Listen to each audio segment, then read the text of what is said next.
The greatest thing about working on a Spider-Man game is that you're working on a Spider-Man game.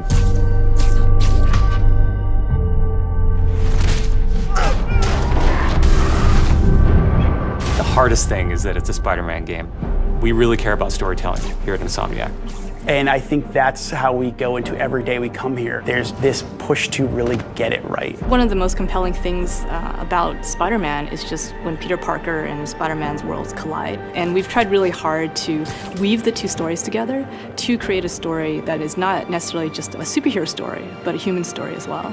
So this Spider-Man is a little different. He's older, he's 23, so he's been Spider-Man for 8 years, and kind of like an athlete in the prime of his career, he's starting to get good at the Spider-Man thing. The nice thing about playing an experienced Spider-Man is that he's already familiar with his powers, right? He's not just discovering them. We always think of Spider-Man as, we call him, the acrobatic improviser. He's looking for not only how he can take advantage of the way the enemies are positioned, but what around him. Could he use this object to grab with his webs and throw it at an enemy? We want people to not only see the enemies in front of them, but the environment around to take advantage of both of them. He also knows that the criminals out in the city know how he works as well, so he's got to mix it up. So even though he is more experienced, the challenges are going to be bigger than he's ever faced before.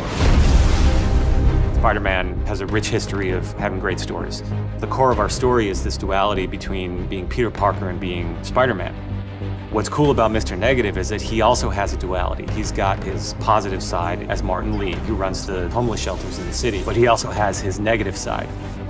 When Peter makes the connection that the leader of the inner demons is the guy who my aunt works for, we got the perfect collision of those two worlds.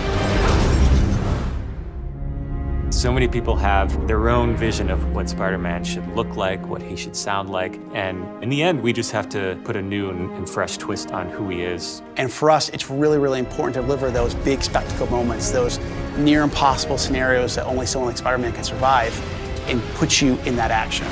You got this, you got this, you got this!